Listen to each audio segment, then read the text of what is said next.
The ballroom of the Hamilton estate was filled with soft music, the kind that seemed to glide over the polished floors and sparkle off the crystal chandeliers. Guests in their finest attire mingled, laughing politely, exchanging business cards, and nodding at one another as if they were part of a grand theater, each playing a role in the night's drama. At the center of it all sat Mrs. Evelyn Hamilton, the matriarch of the Hamilton family, known to everyone as a woman of grace, elegance, and immense wealth. Her presence alone drew attention. She wore a simple but stunning gown, her hair pulled back in a tight bun that showed the delicate lines of her face. Yet, despite all the activity around her, she remained silent. She smiled politely when people approached, nodded when they spoke, but no one truly spoke to her, and no one truly listened. The truth was, Mrs. Hamilton had been deaf since childhood.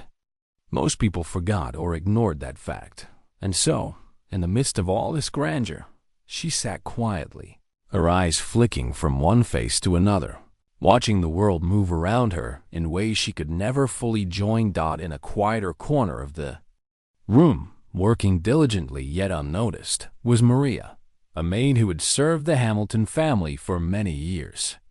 She moved quickly between tables, refilling glasses, straightening chairs, and ensuring that everything ran smoothly. Beside her was her daughter, Lila, 17, small for her age, but with a presence that somehow commanded attention without her knowing it. Lila had agreed to help her mother tonight because the staff was short-handed. She wore a simple black dress and carried a tray of hors d'oeuvres with careful hands. Observing the crowd, her eyes drawn again and again to Mrs. Hamilton. There was something about the elderly woman that tugged at her heart. Lila had never met anyone like her before.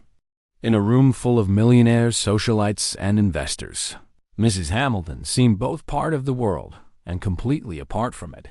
Her silence was not coldness. Lila could see that. It was something else, something heavy and quiet like a river flowing under ice. As she moved past the matriarch to refill a glass of water, Lila noticed the subtle movement of her hands. Mrs. Hamilton's fingers twitched in a sequence that was both graceful and precise. It was not random. Lila's heart skipped a beat. She had learned sign language years ago from a teacher at school who was deaf. She had not used it much since, but the movements were familiar. Lila hesitated. Could it really be? Could the old woman actually be signing? She was about to step away, thinking she might be wrong, when curiosity and something deeper, empathy, took over. She leaned slightly forward and signed softly, "Are you okay?" Mrs. Hamilton froze, her eyes widening. For a moment, Lila thought she had misread the situation, that the old woman would ignore her or look confused. But then, slowly, a smile spread across her face, and she began signing back. The conversation began in small, careful gestures. "Who are you?" Mrs. Hamilton asked. Lila introduced herself, her hands moving quickly but gently. "I'm Lila. I am helping my mother tonight." A spark of recognition and relief appeared in Mrs. Hamilton's eyes, and she laughed silently, the soundless expression of joy visible only in the crinkle around her eyes. The first few minutes passed quietly. No one else seemed to notice. The guests were too busy talking about stocks, politics, and charity donations to realize that something extraordinary was happening at the center of the room. Lila signed about the music, about how beautiful the chandelier was, and about the calmness in the air despite the crowd. Mrs. Hamilton's hands moved faster now, her fingers dancing across the invisible conversation space between them. She asked Lila about her mother, about how long she had been working for the family, and about what she liked to do in her free time. Lila answered, careful not to speak too loudly, not wanting to draw attention to herself. She could feel Mrs. Hamilton's gratitude in every movement. She realized that the woman had not spoken freely to anyone in years, not really. And here, she was laughing with joy, feeling heard for the first time in what must have been decades. Across the room, whispers began to ripple through the crowd. Some of the guests noticed Mrs. Hamilton's animated hands, the way her face lit up in a way it never had before.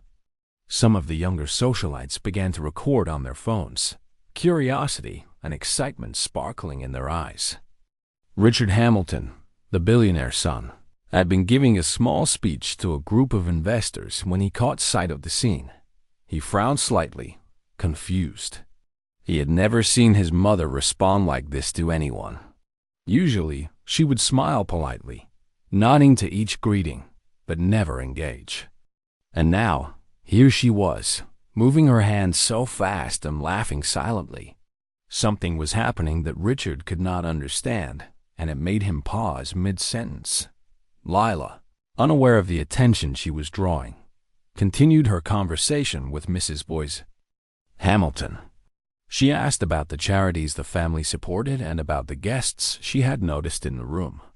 Mrs. Hamilton responded with enthusiasm, signing stories of her travels, the people she had met, and the moments that had mattered most to her.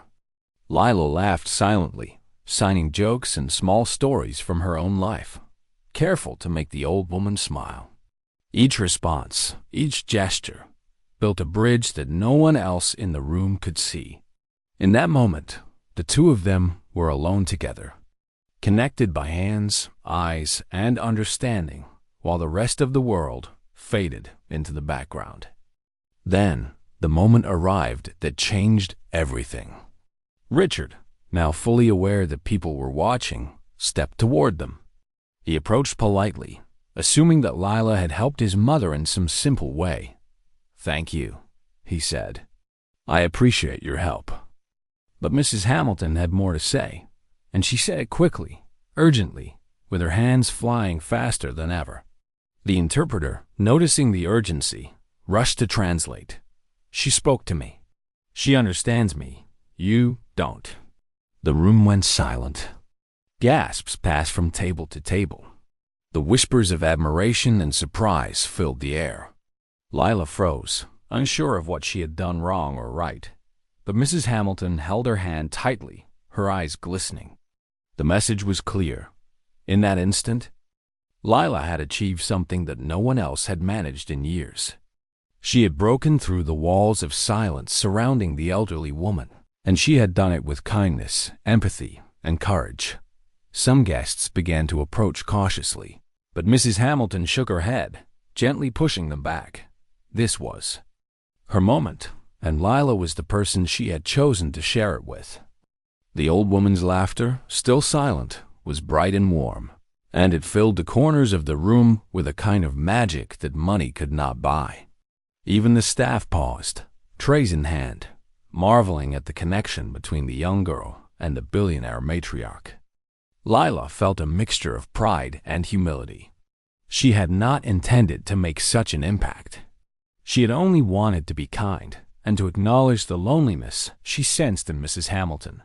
Now, everyone in the room was noticing, and for the first time, the power of empathy, of understanding beyond words, was visible to all. The first part of the evening drew to a close with Mrs. Hamilton holding Lila's hand, signing softly, "Don't leave yet." Lila nodded, understanding perfectly. In that moment, the room seemed to pause. The chandeliers glimmered like stars. In a silent night sky, the music softened, and the crowd realized that something extraordinary had just happened. Something beyond wealth, beyond status, beyond the social performances they had been playing out all night. A quiet magic had entered the room, carried not by words, but by hands and hearts dot as the guests began to move toward the dinner tables, murmuring about the maid's daughter and the powerful moment they had witnessed. Lila stayed close to Mrs. Hamilton. She did not need to speak. Her presence alone, and the understanding they shared, was enough. It was clear to anyone paying attention that this young girl had done something remarkable. She had not only connected with a woman who had long been isolated by her deafness, but she had also reminded the world that compassion, empathy, and genuine attention can break barriers that money and status never could. The night continued, but Lila and Mrs. Hamilton remained a quiet center of warmth amid the grandeur. Guests would glance their way, some in awe, some in disbelief, and some in silent admiration. But Lila barely noticed. She had discovered something far greater than fame or recognition. She had discovered the power of understanding, the strength of silent connection, and the joy of bringing life to someone who had been unheard for so long. And as the evening went on, the young maid's daughter and the billionaire's mother continued their private conversation in sign language, two hearts speaking across years and worlds of difference, bound together by the simplest yet most powerful gift of all: attention, care, and understanding. The morning after the grand charity event, Maria and her daughter Lila returned home to their modest apartment, the memory of the previous night still vivid in their minds. Maria fussed over breakfast, trying to appear calm, but her hands shook slightly as she poured tea into the small cups. She worried that her daughter might have overstepped her boundaries, that speaking to the Hamilton matriarch without permission could somehow cause trouble. Lila, however, felt no regret. She could still see Mrs. Hamilton's eyes glowing with joy, the way her hands had moved with energy and life. Lila knew she had done the right thing. Yet, even she felt a little nervous about what might come next. The Hamilton family was powerful and unpredictable. She had no idea how they would react outside the ballroom, beyond the crowd and the applause, as if answering that silent question. A sleek black car arrived at their doorstep shortly after breakfast. Maria's eyes widened. She had never been visited by anyone from the estate before, and she wasn't sure what to expect. A well-dressed chauffeur stepped out, bowing politely, and handed a note to Maria. With trembling hands, she unfolded it. The message was short but clear. Mrs. Evelyn Hamilton requests the presence of Lila and her mother at the mansion this morning. Kindly arrive at 10. Maria looked at Lila, unsure whether to refuse. It might be a mistake, she whispered. Perhaps they just want to thank you briefly. We don't need to go. Lila shook her head, her eyes shining. No, Mother. I need to go. I want to make sure everything is okay. Okay. I want to see her again. Maria hesitated but finally nodded. She could see the determination in her daughter's eyes and knew there was no stopping her. The ride to the mansion was filled with quiet excitement. Lila gazed out the window, taking in the sprawling gardens, the fountains, and the perfectly trimmed hedges. She had been to the estate before, helping her mother work, but she had never seen it in this light, as a place of warmth, potential friendship, and possibility. When the car stopped in front of the grand entrance, the chauffeur opened the door, and Lila and Maria stepped out, hearts pounding. They were greeted immediately by Mrs. Hamilton herself, who stood in the foyer, her hands raised in greeting. Her smile was wide, genuine, and something Lila could feel radiating through the room. Once inside, Mrs. Hamilton motioned for them to sit in the sitting room, a space that was filled with sunlight, comfortable chairs, and walls lined with books and photographs. The woman spoke first through an interpreter, but her eyes never left Lila's. I have not felt this alive in years, she sighed, her hands moving gracefully. You reminded me that life has color. A connection is possible even when words fail. Lila smiled and signed back. I am happy to see you smile. I only wanted to be kind. It was a simple exchange, yet the weight of it filled the room. Maria watched quietly, awestruck, seeing how her daughter had brought light into the life of someone who had been so long in shadow. Mrs. Hamilton, with a serious but gentle expression, asked Lila if she would be willing to teach her staff and family some sign language. The idea seemed simple, yet revolutionary. Richard Hamilton, her son, who had just entered the room, frowned slightly at the suggestion. He had always been busy, managing businesses, speaking to investors, and maintaining the family's reputation. He had never learned sign language and often struggled to communicate with his own mother. Seeing his mother's eyes light up with hope and excitement, however, made him pause. Lila agreed without hesitation. She began visiting the mansion daily after school, teaching the staff and even Richard a few simple signs each day. The small classroom in the sunroom became a place of laughter, learning and connection. As the days turned into weeks, Lila grew closer to Mrs. Hamilton. They shared jokes, small stories, and quiet moments that no one else could understand. Lila learned about the old woman's life, her childhood, her love for travel, and the friends she had lost over the years. Mrs. Hamilton, in turn, learned about Lila's school, her mother, and her hopes for the future. The mansion, once a place of distant wealth and formality, began to feel warm and alive. Staff members who had been indifferent or rushed became more attentive, inspired by the bond between the young girl and the matriarch. Richard noticed a change, too. His mother laughed more, engaged more, and seemed lighter, freer than she had been in years. One afternoon, as they were going through old photo albums in the mansion's library, Mrs. Hamilton pulled out a photograph that made Lila's breath catch. It was an image of a young woman, smiling softly, her hands poised in the same sign language movements Lila had learned in school. Lila's eyes widened. The photograph was of her late school teacher, the woman who had taught her the first signs, the woman who had believed in her and encouraged her to always communicate with care and attention. Mrs. Hamilton's eyes sparkled with recognition. "It is as if she sent you to me," she sighed, emotion flowing through every movement. Lila, feeling tears prick her eyes, signed back, "I am happy to be here. I am happy we found each other." In that moment, the circle seemed complete. Teacher to student, friend to friend, and now, across generations, Lila to Mrs. Hamilton. News of Lila's role began to spread, quietly among the mansion staff and eventually to the social circles of the Hamilton family. During a major company event, Mrs. Hamilton insisted that Lila be seated beside her. The room was filled with executives, guests, and investors, all curious to see the young girl who had captured the matriarch's heart. When one guest whispered mockingly about Lila's presence, Mrs. Hamilton signed proudly, and Lila translated aloud. "This young girl reminded me that true wealth is not in money or status, but in understanding and compassion." The room fell silent, then erupted into applause. Even Richard, standing nearby, felt a surge of pride and gratitude. Lila had done something that no amount of wealth or power could accomplish. She had reminded everyone that empathy was the most valuable gift of all. The days that followed were filled with small victories.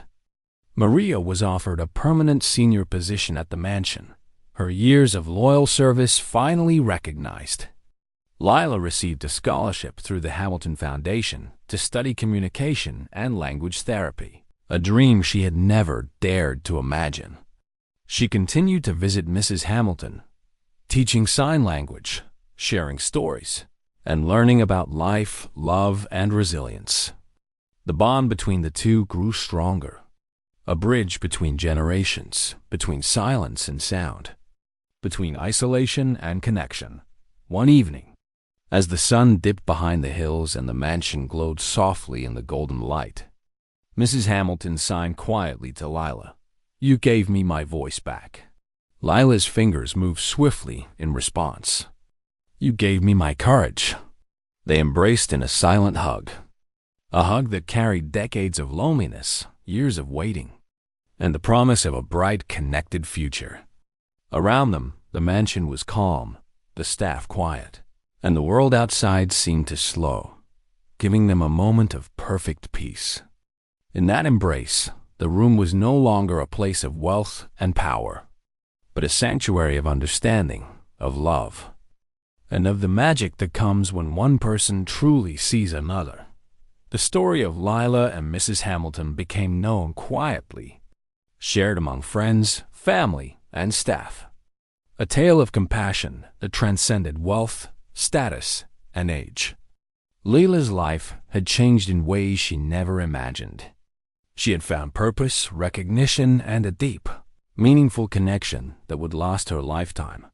Mrs. Hamilton had rediscovered joy, laughter, and the beauty of communication beyond words. And in that mansion, among the glittering chandeliers and polished floors, a young girl's kindness had created a world where understanding, love, and empathy mattered more than anything else. From that day on, the mansion was no longer just a place of luxury. It became a place where stories were shared, where silence was filled with meaning, and where every guest, every staff member, and every family member learned the power of truly seeing and listening. And every time Lila signed a simple greeting, a small joke, or a story from her day, Mrs. Hamilton's eyes sparkled. A reminder that the greatest wealth in the world was the bond between two hearts that chose to understand each other.